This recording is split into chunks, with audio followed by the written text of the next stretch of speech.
In this video, we're going to take a look at the concept of inverse functions.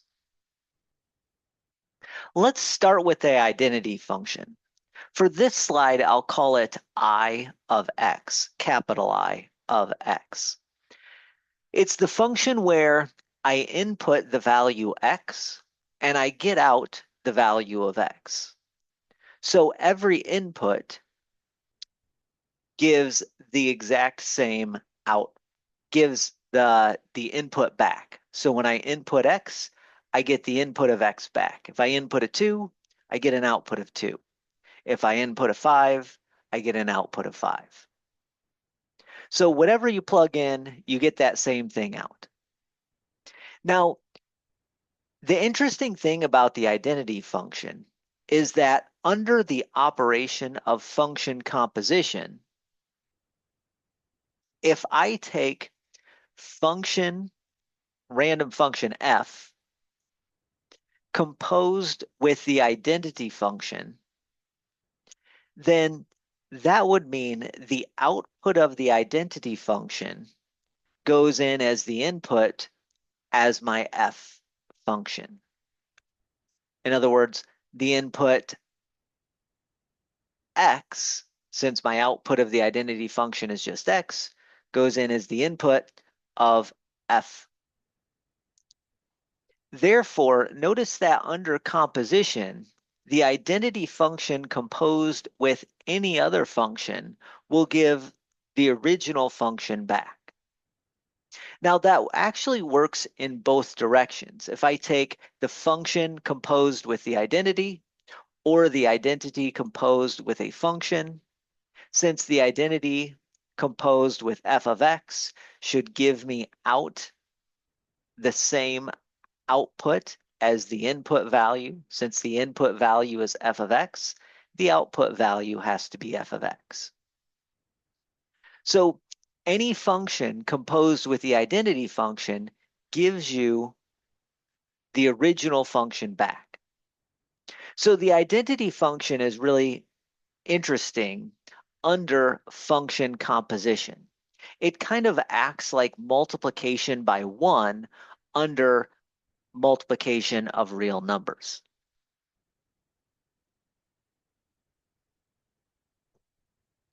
Now let's talk about the inverse. If I'm looking for a function's inverse, what I mean by that is the inverse under the operation of function composition. What it means for two functions to be inverses of each other is that if I compose the two functions, I get out the identity function. In other words, if I have two functions, f and g, and I compose f composed with g of x, I get out x. And g composed with f of x gives me out x. If this happens, then I say that g is the inverse of function f. And the notation for the inverse function is g is equal to f raised to it looks like raised to the -1 power. We're not actually raising it to the -1 power. That's just the inverse operation. So to be an inverse function, f composed with f inverse and f inverse composed with f both have to give out just x. And again, the reason for that is that my identity function has output of x. My identity function has output of x. And the identity function is the identity under function composition. Again, the analogous thing is the real numbers. If I multiply 2 times 1/2, I get a 1. So we say the inverse of 2 under multiplication is 1/2.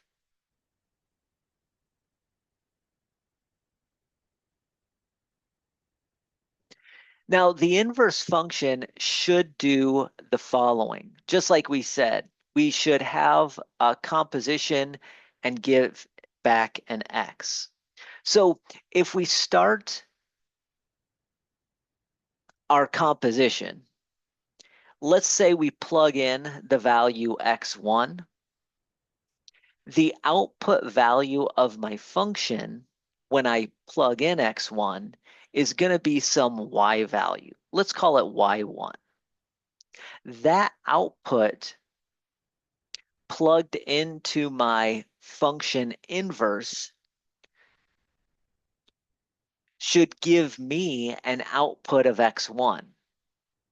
So I kind of go from x1 to y1 and then back to x1. You could actually draw this in a circular pattern, but under function composition, that's what's going on. Now, if you think about this, this means that if I input two different x values, let's say I input an x1 and an x2 and got out a y1, then this function inverse wouldn't know where to send y1 to. It could send it to x1 or x2.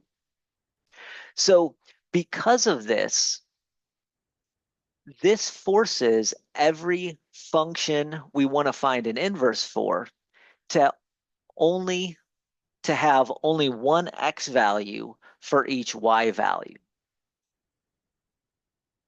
Because of the range of the inverse function, we need that to happen. And so this means for a function to have an inverse, it has to be 1-to-1.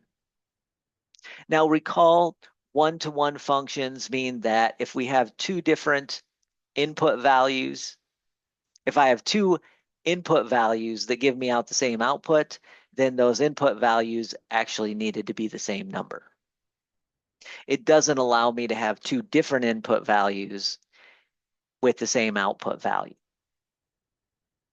And if you recall graphically, 1-to-1 functions pass the horizontal line test along with the vertical line test for just the test for functions. So before we start finding inverses, let's find out whether each of these functions is 1-to-1.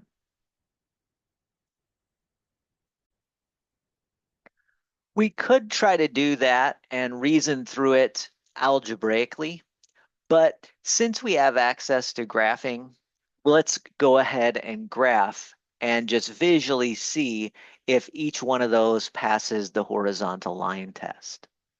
So f of x is equal to 3x minus 4 is graphed here. There's no horizontal line that I can draw through my graph that passes through it at 2 or more points. So f of x is equal to 3x minus 4 is 1-to-1. The next graph is g of x, which is equal to x squared minus 1. Again, I graphed that here on Desmos, but you can graph that on a TI-84 as well. In this case, there are a lot of horizontal lines that pass through the graph at multiple places.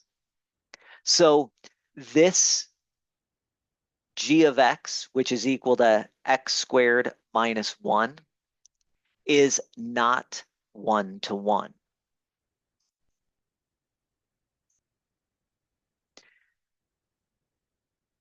What about h of x, which is equal to the absolute value of x plus 3?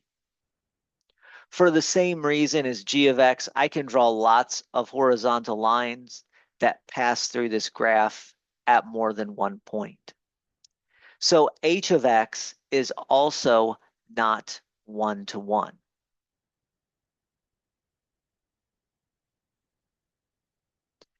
K of x is equal to x minus 9. That's the graph of a line.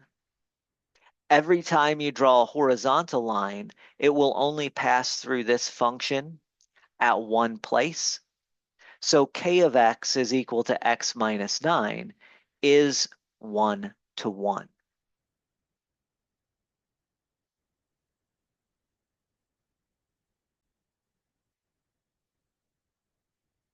For example 1, we saw f of x was 1 to 1, g of x was not 1 to 1, h of x was not 1 to 1, and k of x was 1 to 1. Let's do another example. And again, I'll utilize graphing and determine if each of these functions is 1 to 1. Push pause on the video if you'd like to try it on your own.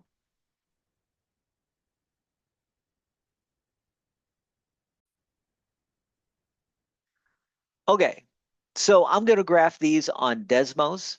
F of x is equal to x to the third minus 2 times x. When I graphed that one, I got this. Obviously, there are some horizontal lines that I can draw that pass through this graph and touch it at more than one point.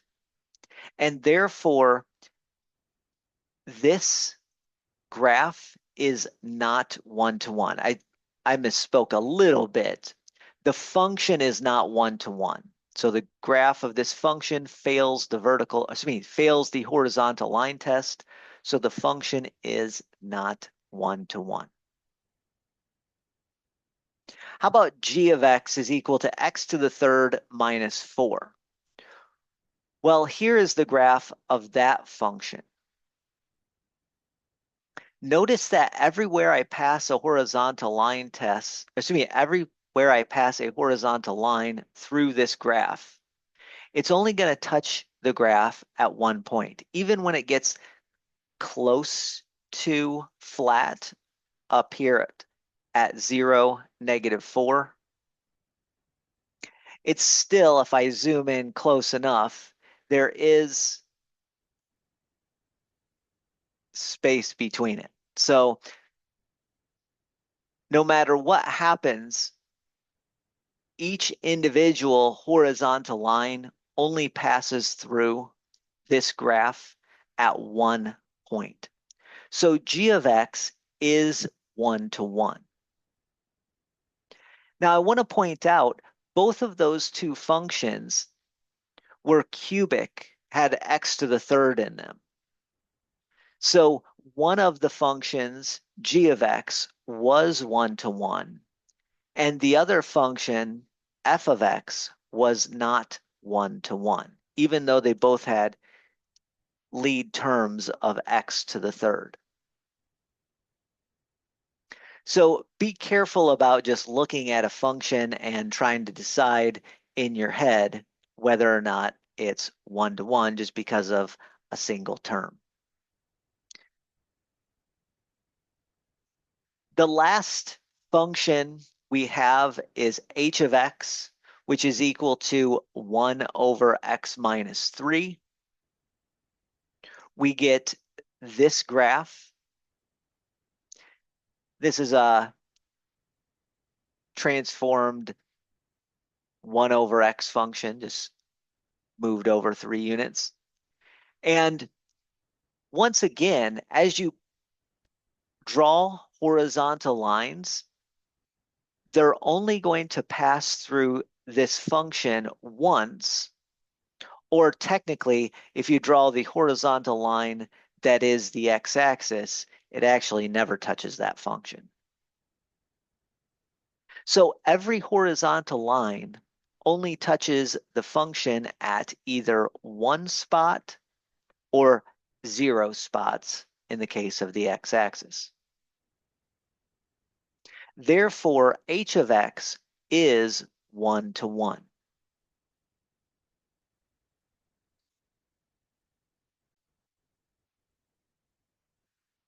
Again, we could have done some things algebraically to determine one-to-one, but I won't do that right now. So f of x was not one-to-one in this example. G of x was one-to-one in this example. And h of x was one-to-one in this example.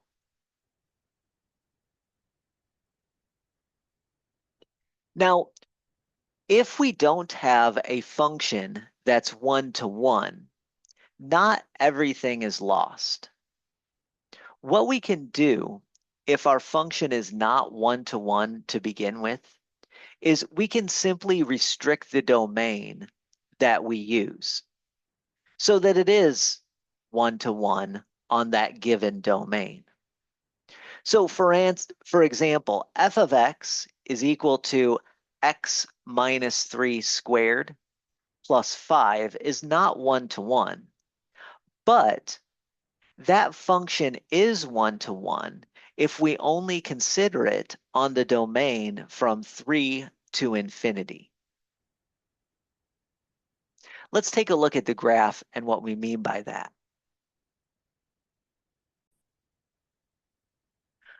My graph is quadratic, so it produces this parabola whose lowest point is at 3, 5. Again, think of shifting your base quadratic function over 3 to the right and up 5.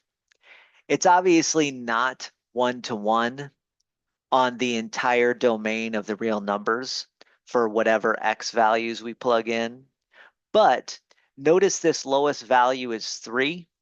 So if we restrict the domain to just x values which are bigger than or equal to 3, then I am just looking at the right-hand side of that parabola now.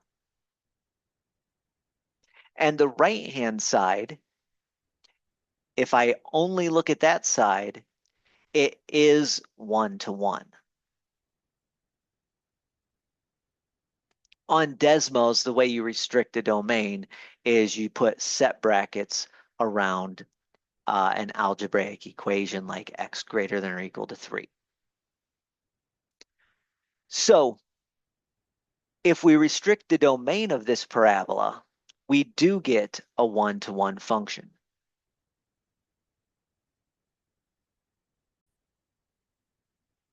In my class, we do that pretty freely.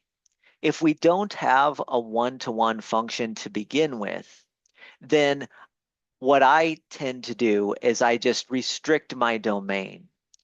And I don't worry about saying it every single time.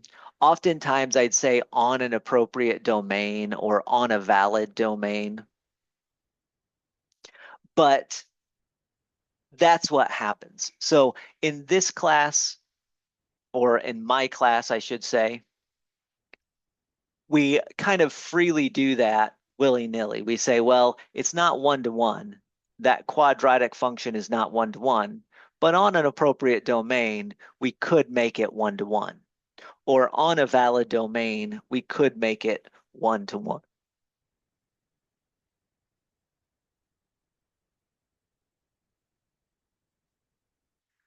Now that we've seen one-to-one functions and we've covered that, now let's go back to finding inverses.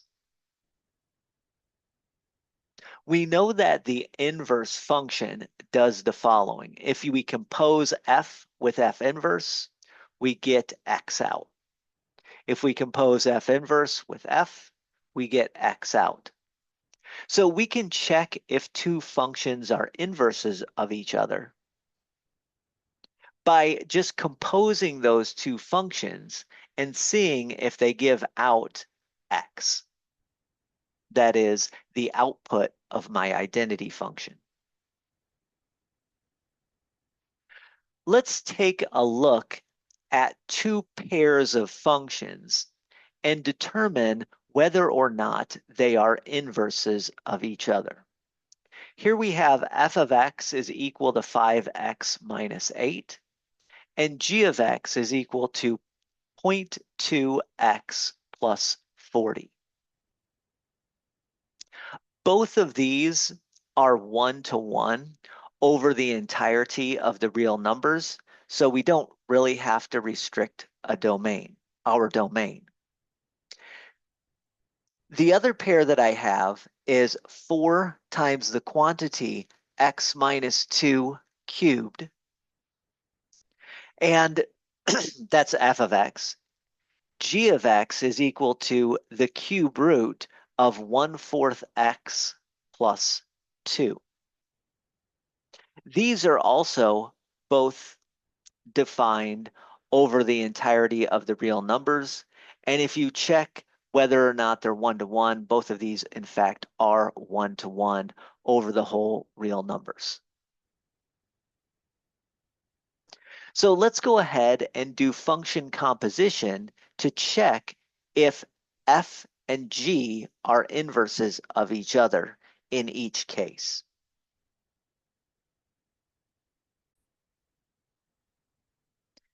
I'll start out with this first one. When I compose f with g of x, if we forget how to do function composition, you can go back and review the video on function composition and operations of functions. But that would say take f and input 0.2x plus 40 as the input of f. When I do that, I get 5 multiplied times 0.2 x minus 8. Oh, excuse me, plus 40 minus 8. Didn't write that down. And then what we would have to do is distribute this 5. 5 times 0.2 is 1, so I get 1x. 5 times 40 is a lot, 200.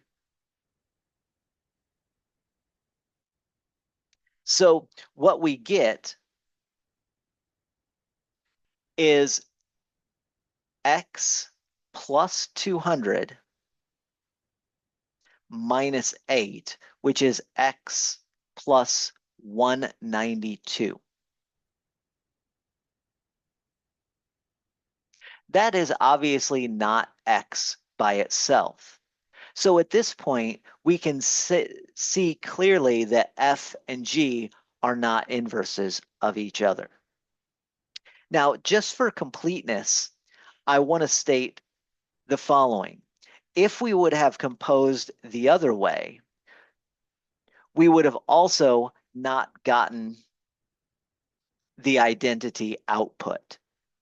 So if I would have multiplied, well, let me go through this. Plugged in 5x minus 8 into my function g, so the output of f gets plugged in as the input of g, I would have had 0.2 multiplied times 5x minus 8, and then plus 40. 0.2 times 5 is still 1. If I do 0.2 times a negative 8, I get negative 1.6. So that is x minus 1.6 plus 40. And combining those two real numbers would give me minus 38.4. So that's x minus 38.4. Or I'm sorry, x plus 38.4. Excuse me, it's a minus 1.6 and a plus 40. So we get a positive 38.4. Again, not the identity function. And therefore, I can say these are not inverses of each other.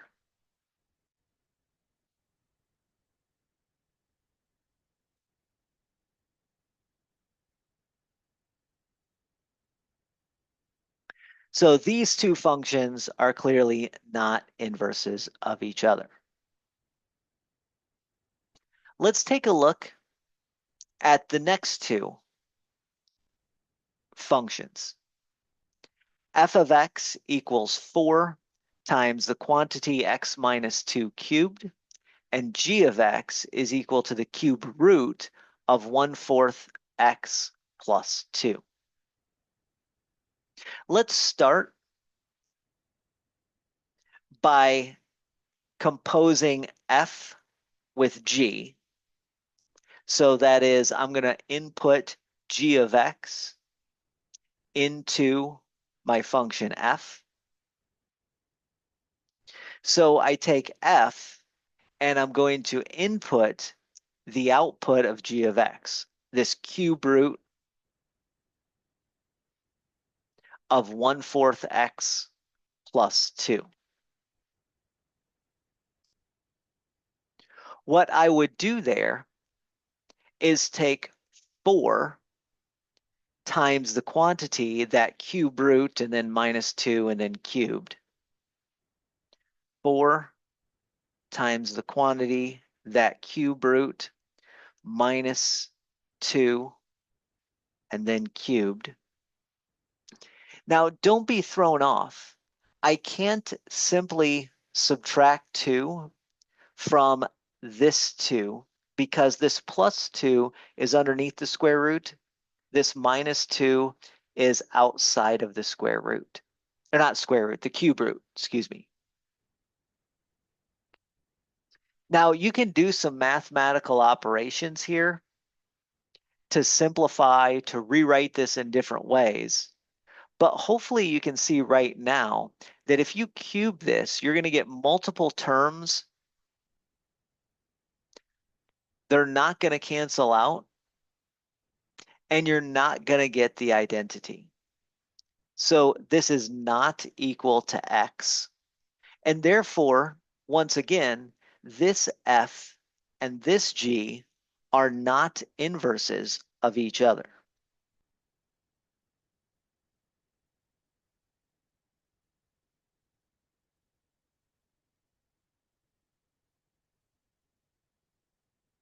So in both cases, we got that the two functions were not inverses of each other.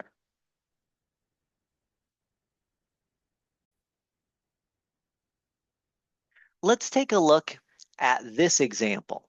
Let's use function composition once again to determine whether each pair are inverse functions to each other on appropriate domains. I've changed up my numbers from the previous example, and then notice what I did in this second example. I just put, instead of shifting it with a x minus 2 inside of the cube, I shifted it down by 2, so the minus 2 was outside of the cube. So let's check through function composition whether or not each pair represents inverse functions of each other. Once again, in this first case and in the second case, they're both 1-to-1 on the entire domain. So on the entire real number domain. So all of these functions you see on this slide are 1-to-1 over the real numbers.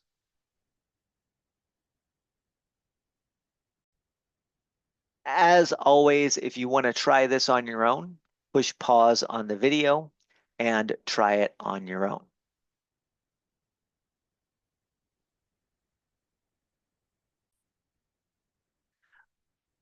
Let's start with this first pair. Both are linear functions, and let's compose f of g of x.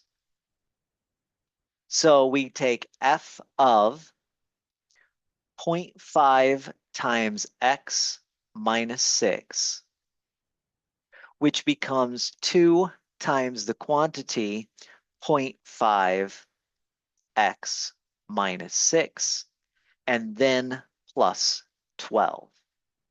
What happens here is I get 1x minus 12 plus 12.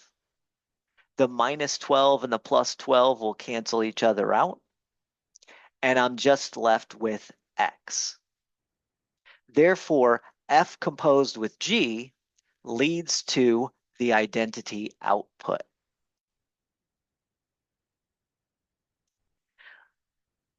If that happens, then probably what's going to happen is G composed with F will lead to the identity output, but we probably should check just to be safe. So G composed with F is going to be G of 2x plus 12. Therefore, I put in an input of 2x plus 12 into my function G. I get 0.5 times 2x plus 12 minus 6. And when I multiply that out, I get 1x plus 6 minus 6. The plus 6 and minus 6 cancel each other out, and so I get an x. Therefore, I know that we have f and g are inverse functions of each other. So f and g are inverse functions of each other. Another way to write that is g is equal to the inverse of f, and f is equal to the inverse of g.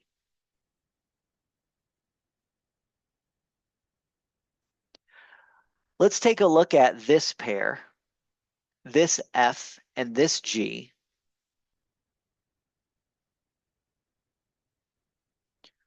Well, I'm going to start, I'll actually compose in the reverse way that we've done before. So what I'm going to do is take g of f of x. Again, I'll do that first. So into my function g, I put f of x, which is 4x to the third minus 2. This is my function g with the ugly cube root. So I replace the x in that with 4x to the third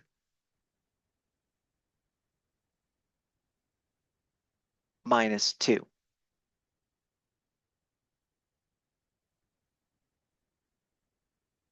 When I multiply 1/4 in, what's going to happen is I'll have a cube root. This will give me x to the third, but then minus 0.5 plus 2, which is a plus 1.5.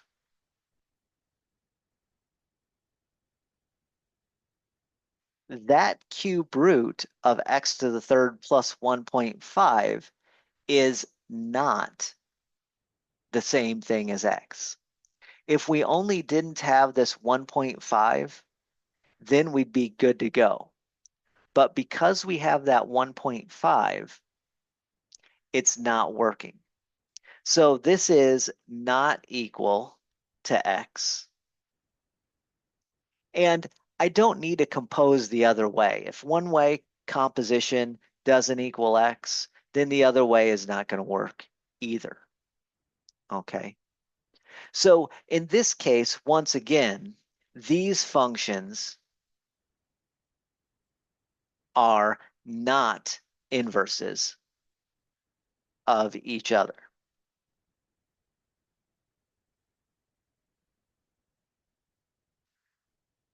This came a little bit closer than the first example, but again, not inverses. So in this case, we had one pair of functions that were inverses of each other and another pair of functions that were not inverses of each other.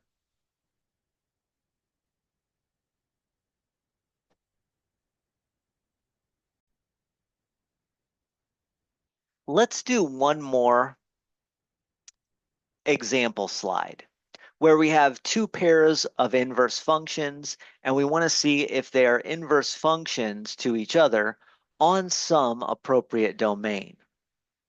Now, all of these, for having an x squared, we're going to need to restrict the domain to something, okay? And I don't care. We're not going to exactly state that. We're not going to make a big deal of which domain we restrict it to, but basically we're going to restrict it to domains where the range of this matches up with the domain of that and vice versa. So we will restrict the domain. We need to restrict the domain here, although I'm not going to go into details on what that new domain for F is going to be and what the domain for G is going to be. Okay. The same thing is true on this fourth power, x to the fourth power minus 5. And g of x is the fourth root of x plus 5. We're going to have to restrict the domain there, but on f specifically, because the output of g is going to have to be positive. All right, and we're going to have to restrict the domain on g because we need to make sure that our inputs, when I take a fourth root, are positive or non-negative. Same thing with this g. When I input values that are negative, it's not going to work, so I'd have to restrict domain. So again, we will need to restrict the domain here, but we're not going to go over the specifics of what that domain is going to be because that's not worth it in this section. But now that we know we need to restrict the domain, let's see if on some domain these two could be inverses of each other, and if these two could be inverses of each other. Push pause on the video if you'd like to try these on your own.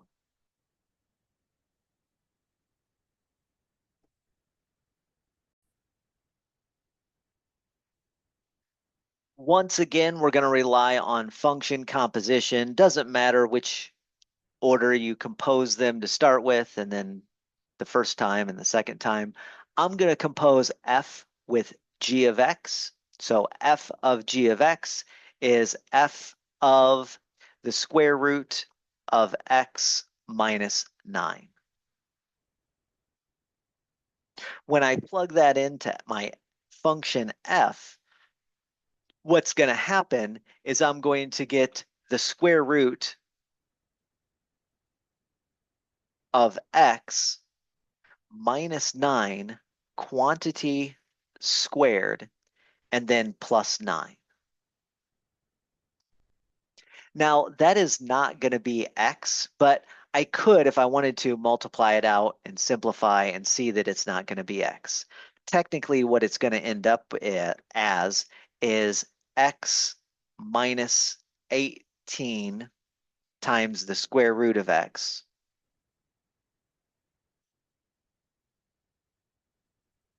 and then plus 81 and then plus 9. I'll combine the 81 and the 9 into a 90. So that's what you get. Clearly, that expression is not the same thing as the identity output. And therefore, these two functions are not inverses.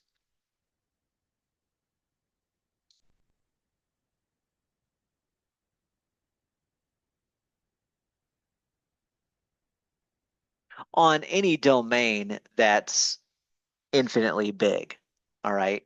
I guess maybe there's one number that they're the same, but on really any big domain, any large domain, it's not going to work. How about these two?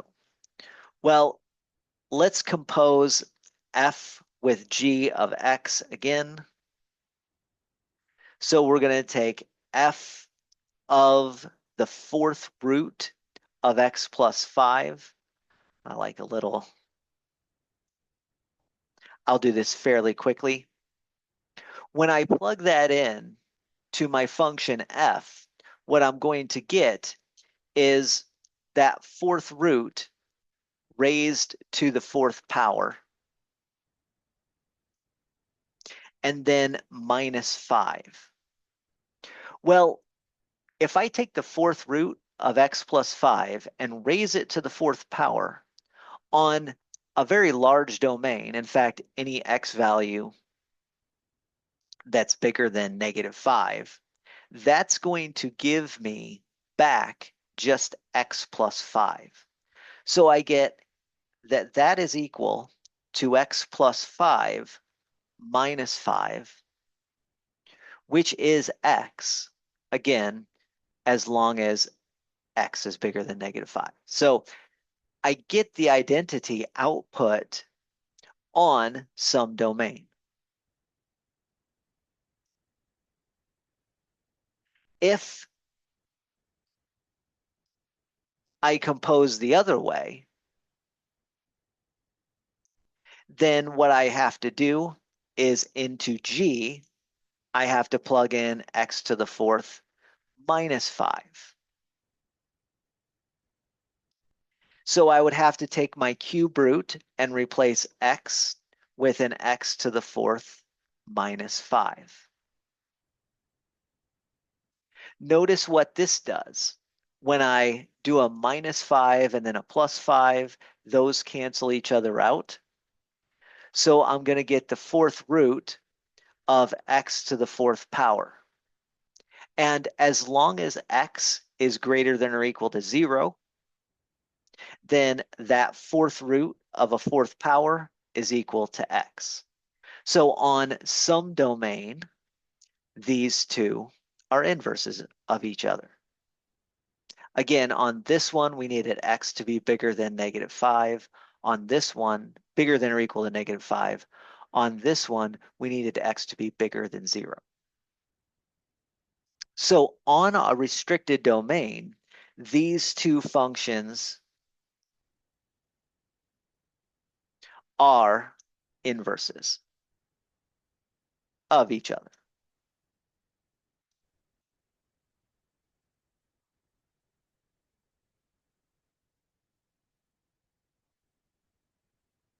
So that is one way to check for inverses. Just keep composing f with g.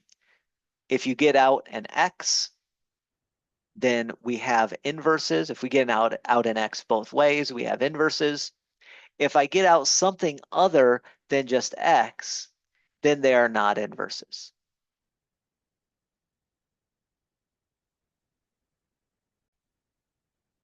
Let me point something out. We had 4 times the quantity x minus 2 raised to the third power as our f of x, and our g of x was the cube root of 1/4 times x plus 2. These two were not inverses of each other. In example 3, we saw that. In example 4, we saw that these two were not inverses of each other as well. So we had the same g of x in both cases. And in both cases, we did not get the inverse function, f of x. So what if I actually wanted to go about finding the inverse function for g of x? Trying a bunch of f of x's and composing would be a very cumbersome process. So If I want to find an inverse function, there's actually a much smoother process to do that. And it actually points back at this diagram. Notice that what our function does, an original function, let's call it f, takes x1 and sends it to y1. If we did that, our output of y1 from our output of f as the input of the inverse would have to send it back to x1. So in other words, we flip-flopped the inverse and the output. If I have a function, if x1 is the inverse, let me rephrase that. If x1 as the input of function f gives me an output of y1, then the input of y1 into my function inverse will give me an output of x1. So my inverse, basically, my inverse function flip-flops the roles of x and y. And therefore, to find the inverse, we can just reverse the roles of x and y from f of x and then solve for y. Let's do an example. Let's say I have this function g of x. G of x is equal to 3x minus 7. And I want to find the inverse of that function. And then we'll do the same thing with f of x is equal to 4 times x minus 2 raised to the third power. Notice that was one of my functions I had earlier that I didn't have an inverse for.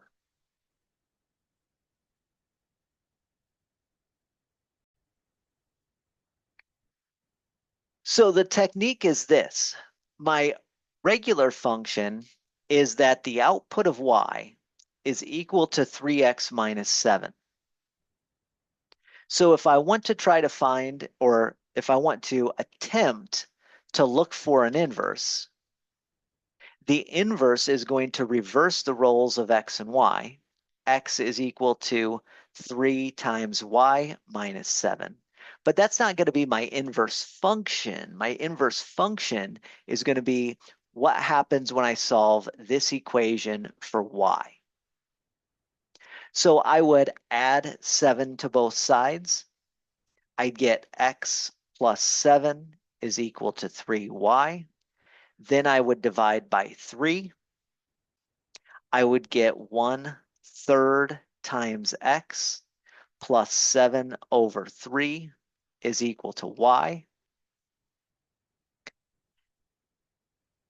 And now I have my inverse function. My output of my inverse function should be given by 1/3 x plus 7/3. And that is my inverse function. We'll call it g -1 of x. So my inverse function is 1/3 x, 1/3 times x, plus 7/3. If you want to check this, you can compose the g of x with the g inverse. So you can compose these two and see that you do indeed get out an x when you compose g with g inverse. I won't do that right now, but it's a good exercise if you want to pause the video and try that. That's how I find the inverse for any function on an appropriate domain. Now, there's no operations that I did down here that caused me to restrict my domain. So this is actually the inverse function on the domain of all real numbers. Again, we don't need to write that down. Let's look at my function f of x, which we saw earlier, which was not an inverse to the thing that I had on a previous slide. So I want to find the inverse of the function. I have to realize that this is actually just y equals 4 multiplied times x minus 2 raised to the third power.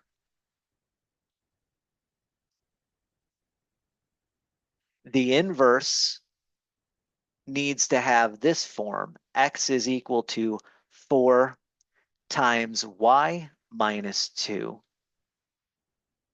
raised to the third power. And then to get f inverse, I need to solve for y. So what I would do is I would divide both sides by 4.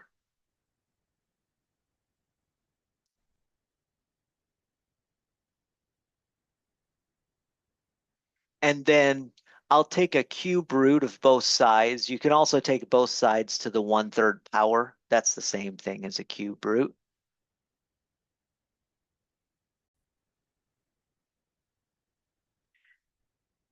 Cube root of x divided by 4 is equal to y minus 2. And then I'd add 2 to both sides. So when I add 2 to both sides, I get cube root of x over 4 plus 2 is equal to y. And usually we think of that as y is equal to cube root of x plus 4, of x over 4 plus 2. So y is equal to cube root of x plus 4, and then in your cube root, the plus 2 has to be on the outside of the cube root. Hopefully that's easily visible. And that's my inverse function. So that is the inverse function of f. Cube root of x plus 4 and then plus 2. Of x over 4 plus 2. I keep saying that. Cube root of x over 4 plus 2. Again, if somebody else rewrote that and said, actually, that's x over 4 to the 1/3 power, they would also be right. That's another way to write the cube root of something, is just to write it as the 1/3 power. So either way is perfectly fine.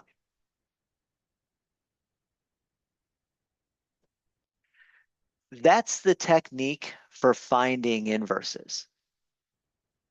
Exchange the roles of x and y, and then solve for y. That gives you the function inverse.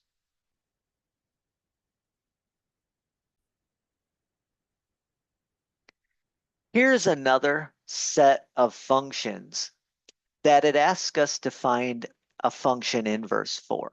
And on this one, it says on an appropriate domain. The other one did as well. In the previous case, the domain we could have used is all real numbers. A couple of these have restricted domains. If you want to push pause on this video and then try these on your own. Otherwise, I will do each one in just a couple of seconds.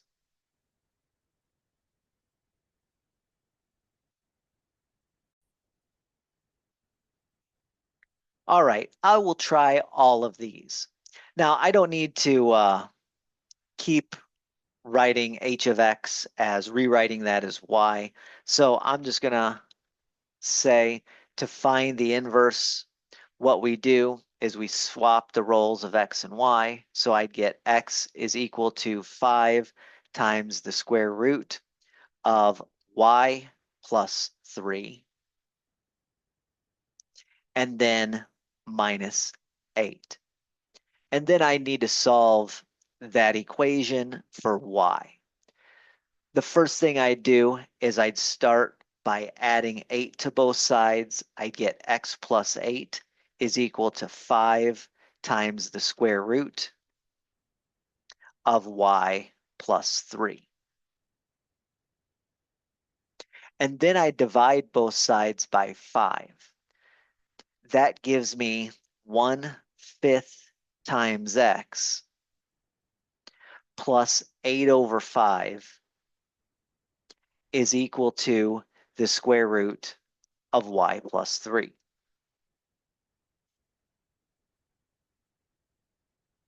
Now, what I'll do is I'll square both sides, but I have to realize that when I square both sides, that only works for specific values of y here. So as long as y is -3 or above, that'll work. So that's my restriction on the domain. I won't write that down once again. I'll just say, let's square both sides.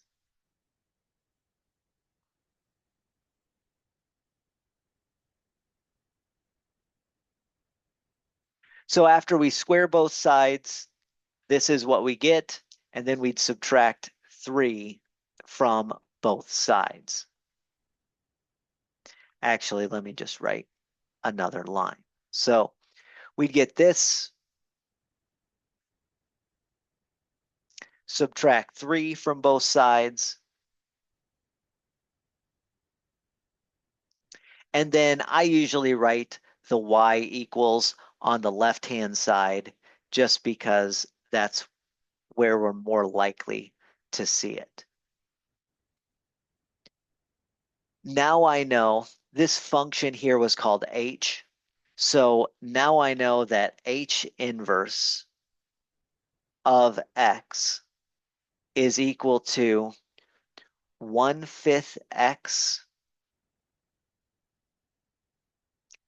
plus 8 over 5 squared minus 3.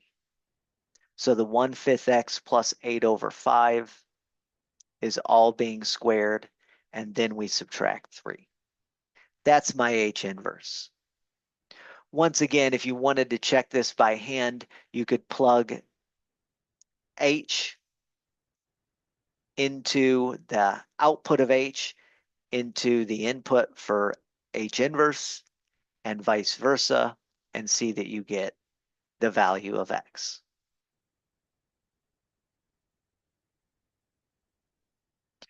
Let's look at the next function. The next function was called k of x, which was the quantity x minus 10 raised to the 2/3 power.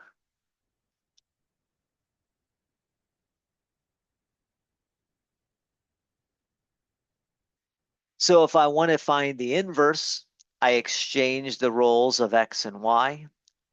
I would have x is equal to y minus 10 raised to the 2/3 power.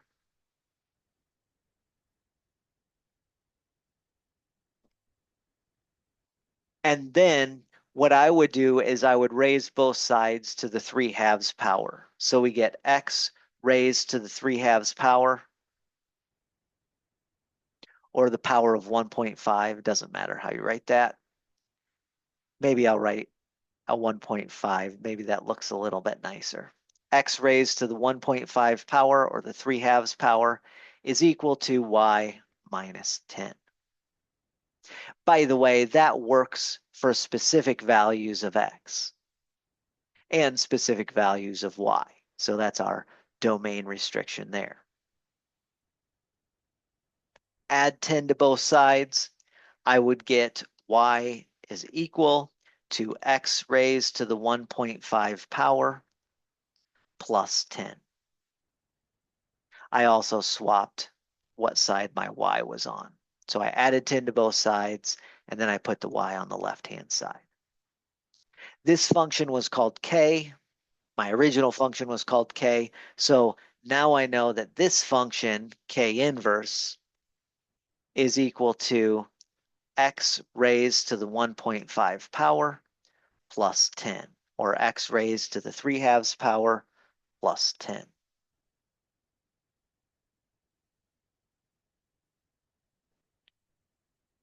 So that's how I can find the inverse of k.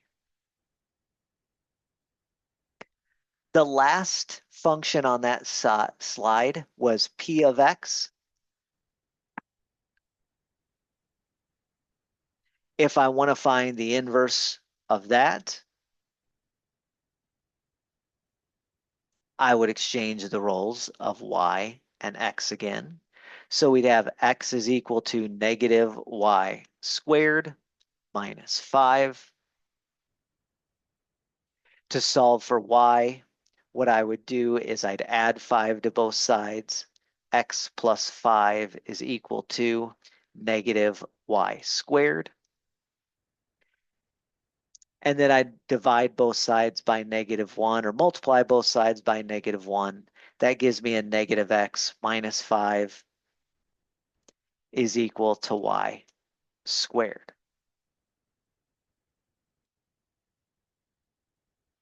Now in this case, I could take a square root, or I could raise to the 1/2 power. Technically, I could take a positive or a negative square root. If I took a positive square root, I'd have to restrict my domain in one way. If I take a negative square root, I have to restrict my domain in another, my domain and range, I should say, in another. So I'll just take a positive square root. If I take a square root of both sides, I get y is equal to the positive square root of negative x minus 5.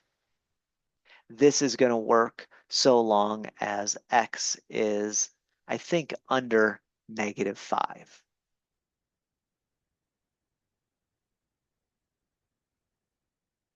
And it works for certain y values, works for the positive y values. And in the other one, if I took a negative square root, that would have given me the negative y values as my range.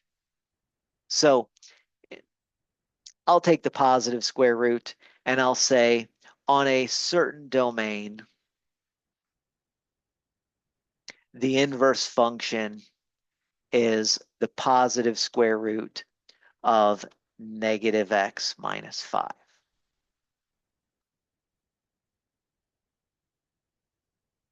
And there we go. Now we've found the inverse of p of x.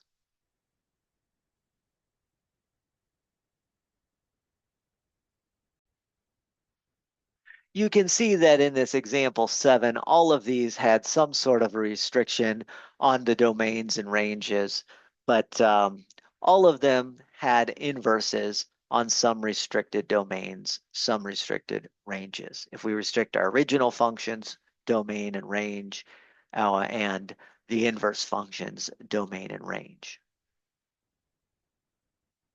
Let's do a couple others. Here we have f of x is equal to 5 divided by x minus 4, and g of x is equal to 7 divided by x squared plus 5. Let's find the inverse of each of these functions.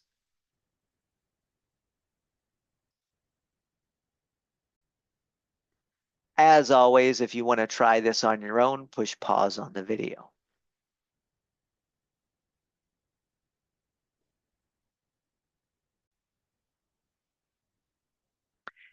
For f of x, what we would do is we'd set x is equal to the fraction 5 divided by y minus 4. Now, if you're going to solve this equation for y, what you do is you multiply both sides by the denominator. That would give you x times y minus 4 is equal to 5.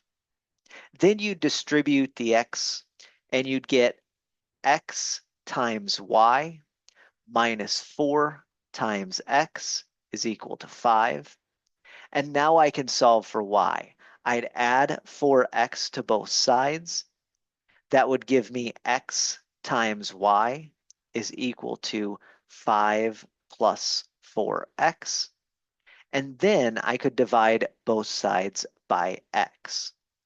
So y is going to be equal to the fraction whose numerator is 5 plus 4x and whose denominator is x.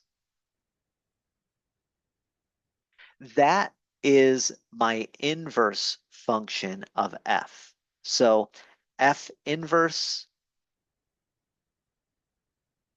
is equal to 5 plus 4x over x.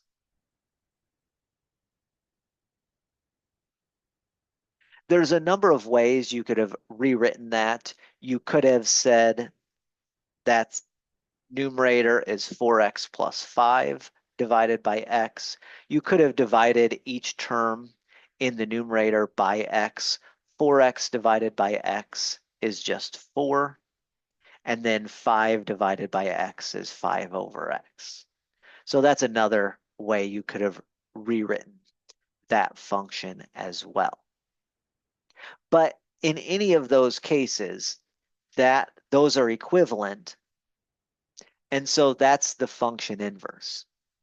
Now, this inverse function does have a restricted domain where x cannot be 0. And my original function had a restricted domain where x could not be 4. But everything else worked out fine. All other numbers worked out just fine.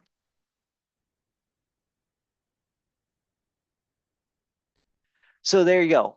That's the inverse function of f of x.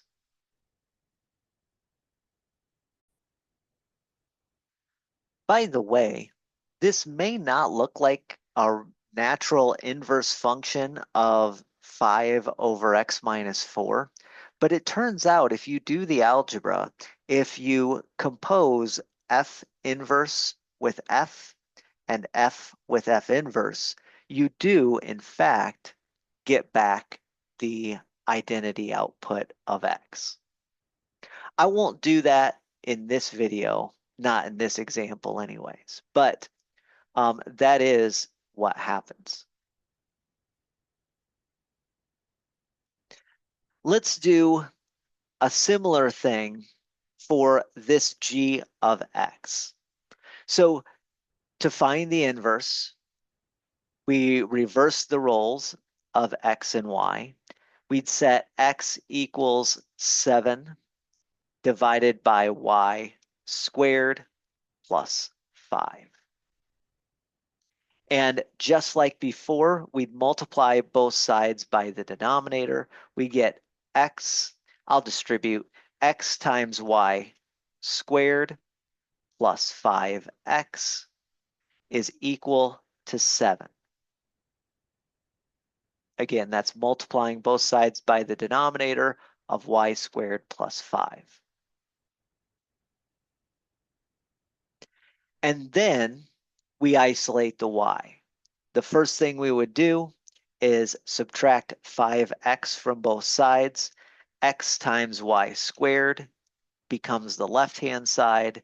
The right-hand side becomes 7 minus 5x, or negative 5x plus 7.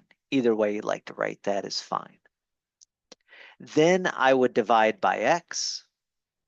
That would give y squared is equal to the fraction whose numerator is negative 5x plus 7 and whose denominator is x.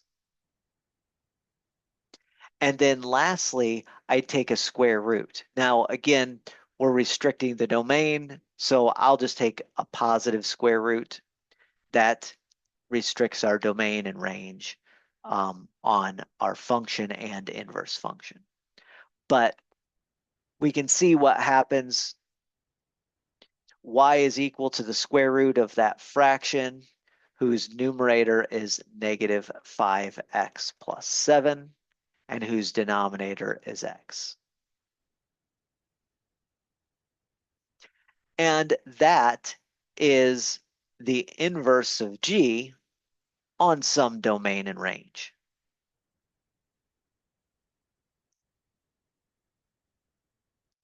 Again, because I did a square root here, and because we want to avoid dividing by 0, we'd have to restrict our domain and range and things like that for these two to be inverses. But they are inverses on some restricted domain. Again, that might not look really natural, like g of x and g inverse to be natural inverses, but they are. And if you want to try to compose g and g inverse, or g inverse and g, then you can go ahead and do so, and you'll find out that you get out the output of x.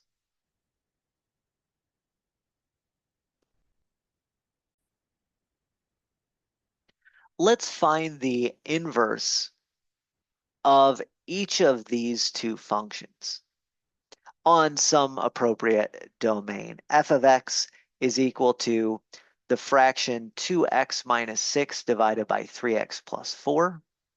And g of x is equal to the absolute value of x plus 13 minus 5. We'll find the inverse of each of these two on some restricted domains. Go ahead and push pause on the video if you want to try these on your own. In a couple of seconds, I'll show you how I did them.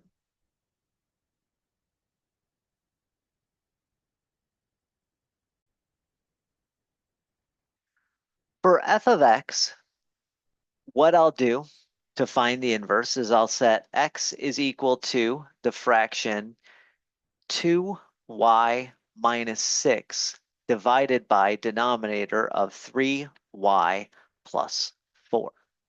Now I have to solve this for y, and first step in doing so is to multiply both sides by 3y plus 4. If I multiply the left-hand side by 3y plus 4, I get x times 3y plus 4. If I multiply the right-hand side by 3y plus 4, I just get 2y minus 6. In other words, the denominator goes away. Then I multiply x through. I'll get 3 times xy plus 4x is equal to 2y minus 6. Now, if I want to solve for y, the trick in this case is to get my terms with y on one side and my terms without y on the other side. So what I'm going to do is I'm going to leave 3xy on the left, and then I'm going to subtract 2y from both sides. That'll put a minus 2y on the left, and that term will be eliminated on the right-hand side. I am also going to subtract 4x from both sides, and that will give me minus 4x on the right and a minus 6 on the right. The 4x on the left-hand side will be eliminated. Now I have all of my terms with y on the left-hand side. So I can simply factor out a y on the left-hand side. The left-hand side becomes y times the quantity 3x minus 2. The right-hand side is negative 4x minus 6. And then I divide both sides by the quantity 3x minus 2. That's going to eliminate that quantity 3x minus 2 on the left-hand side. The right-hand side will become negative 4x minus 6 divided by 3x minus 2. And that is my function inverse. My function inverse is equal to the fraction whose numerator is negative 4x minus 6 and whose denominator is 3x minus 2. Once again, it's an interesting exercise to actually compose those and see what you get. It's kind of a messy operation to do so. It takes a minute, in other words, but it is very much doable. So if you wanted to try it, it's very much doable. But that's the trick. Multiply by denominator, get all the y terms on one side, get all the terms without y on the other side, and then factor out a y.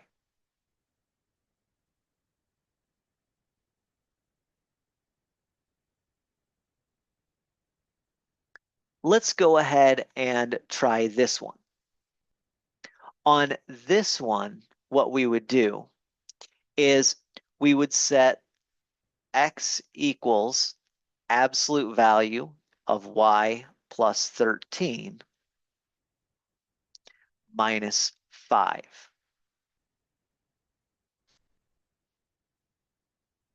Then I'd add 5 to both sides.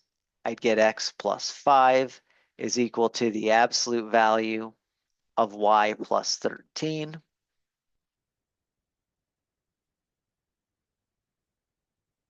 And now we're kind of in a little bit of a pickle because as we know, when we solve absolute value equations, this thing inside the absolute value, well, first off, if x plus 5 is positive, then the thing inside the absolute value can be the positive version of x plus 5, or it could be the negative version of x plus 5.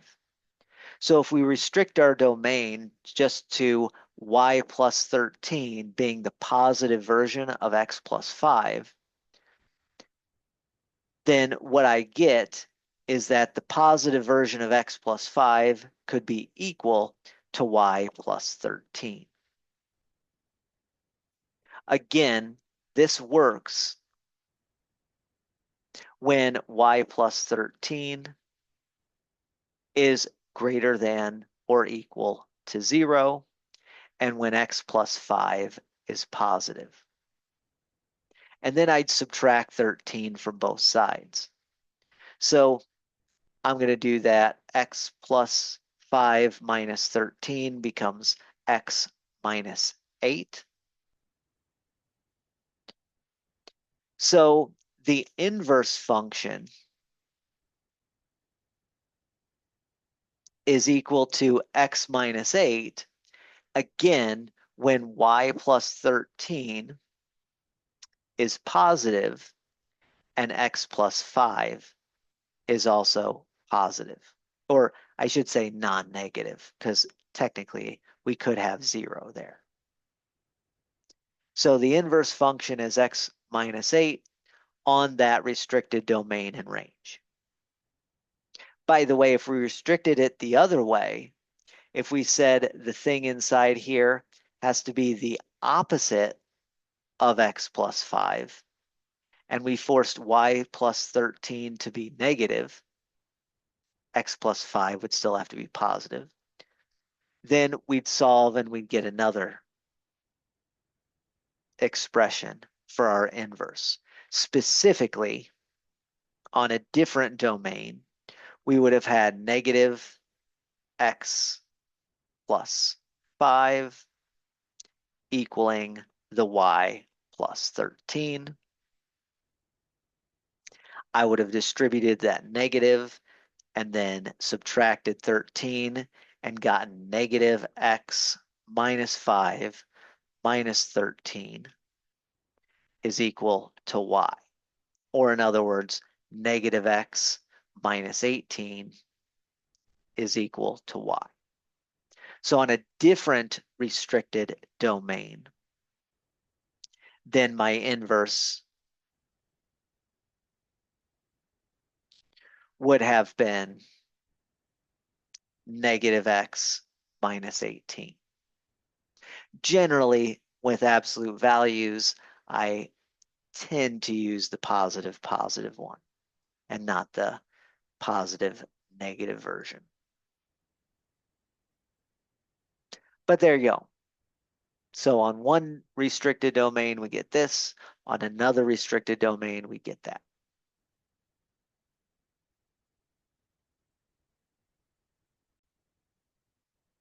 That's how we find inverse functions, given any function that I can do that for. Now, sometimes it's really hard to solve for y. In these examples that I gave, there was always a way to solve for y, at least on some domain. So on all of the ones that I did, it was a fairly straightforward process to solve for y. By the way, just as a note, notice that we found f inverse of this function. We saw what it was. It didn't take a lot of processing power to do that. So if we went back to our example 3 and said, are these two functions inverses of each other? It actually might be easier to just calculate the inverse of f of x and see if it matches g of x. Instead of doing function composition, we could have just found the inverse of one of these and saw if it actually matches the other one. Now we've done this for this example because we found the inverse of f of x, and it clearly didn't match this g of x.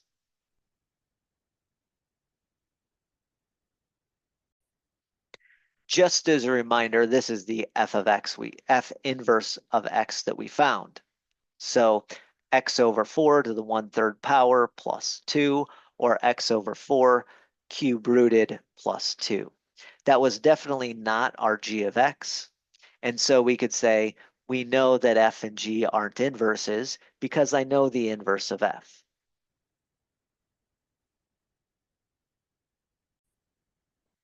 We could have done the same thing for this first pair of functions as well. I could have said, let's go ahead and find f inverse of f and see if it matches g of x. So instead of doing function composition, just find the inverse of f of x. In fact, let me do that right now. In this example, I'll find f inverse, but you could have just as easily found g inverse. So to find f inverse, we'd say x is equal to 5 times y minus 8. Then I'd add 8 to both sides. We get x plus 8 is equal to 5y. Then I divide both sides by 5. And so I would get, if I divide both sides by 5, the coefficient of x is 1/5 or 0.2. And then 8 divided by 5 is either 8 over 5, or you could write that as 1.6. So that's my y value. I know, therefore, my f inverse of x is equal to 0.2 times x plus 1.6. I know that's not g, clearly, and therefore f and g are not inverses of each other. So that's an alternative way to check if two functions are inverses of each other. Just find the inverse of one and see if it matches up with the expression for the other.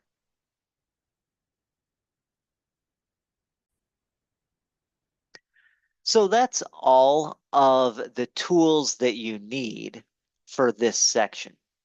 Now, I want to do a little bit of what I'll call a bonus feature. I wanted to also show you that the F inverse that we found in example 8 actually works when you do function composition. So I'll use this example, but you could have used any other examples. This just happens to be a fairly involved one, so I figured I'd go ahead and use that one. So I'll do one check that F and F inverse are actually inverse functions of each other. Again, this is just a little bonus above and beyond what we need for this section. So earlier we found that, again, in this example 8, if we had f of x is equal to 5 over x minus 4, the inverse function was 4x plus 5 over x. And so let's go ahead and check to see that that works. Let's take f of f inverse of x. So that means into my function f, I'm going to plug in the fraction 4x plus 5 divided by x. This is going to take some computation, but that's perfectly fine to do. So I have 5 over my input minus 4.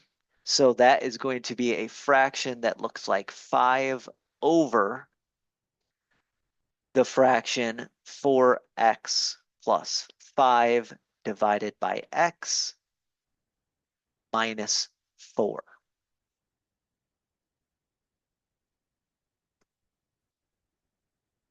Now what we would do is we'd say, I want to add these two terms on the bottom. In order to do that, I'm going to have to rewrite minus 4 as minus 4x divided by x. In other words, I multiply 4 times x over x. So we get 4x plus 5 divided by,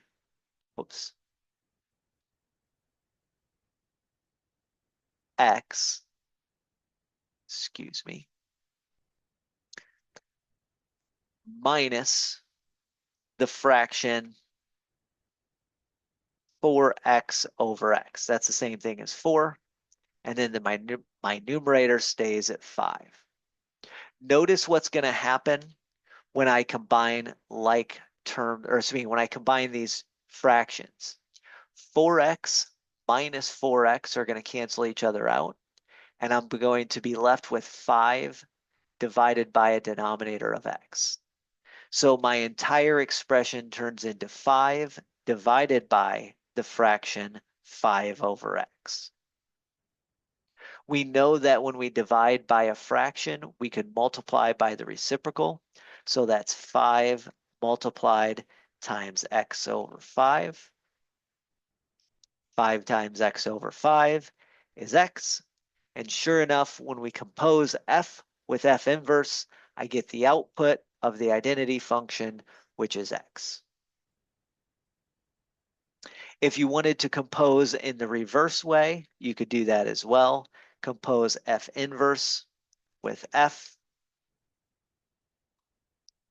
This time, into the f inverse function, you would plug in the fraction 5 over x minus 4. And so you replace every x in the inverse function with 5 over x minus 4. That would give you quite the expression. We'd get 4 times the fraction 5 over x minus 4. That's 4x. And then plus 5 in the numerator. And then the denominator would be the fraction 5 over x minus 4.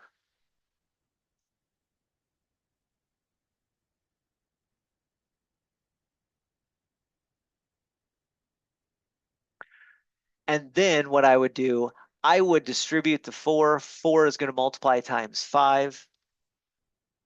That's going to give you a fraction of 20 over x minus 4 plus, well, I need a denominator of x minus 4 if I want to combine those two terms. So I'm going to take 5 and I'm going to multiply it times x minus 4 divided by x minus 4.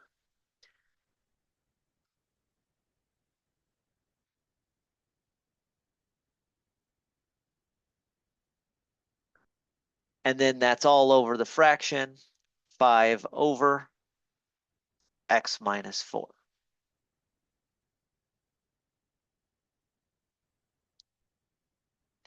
Now there's a lot of things I could do here. 5 times the quantity x minus 4 is 5x minus 20.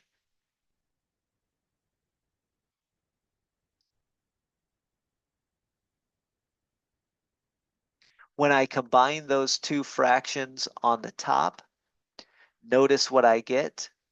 I end up getting, let me actually just do that. This 20 and this minus 20 cancel each other out. So in the numerator, I get the fraction of 5x over x minus 4. In the denominator, I just get the fraction 5 over x minus 4. Notice what I can do here. I can simply factor out an x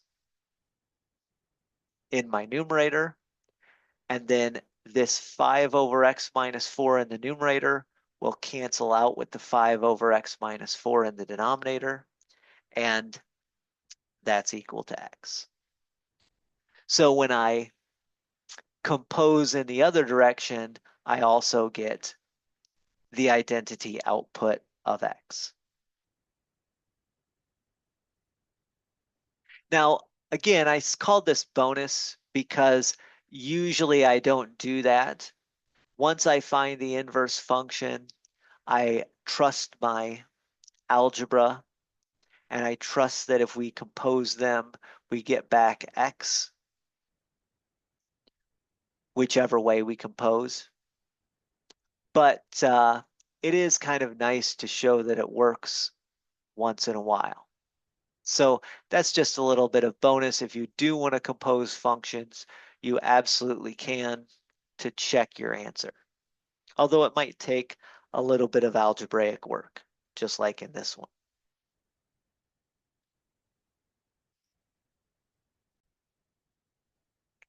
That's the end of this section on inverse functions. We found whether or not functions are one-to-one. We used composition to see if two functions were inverse functions. We found an inverse function if I was given a function, and we learned how to restrict that domain a little bit. So that's the end of this section on inverse functions.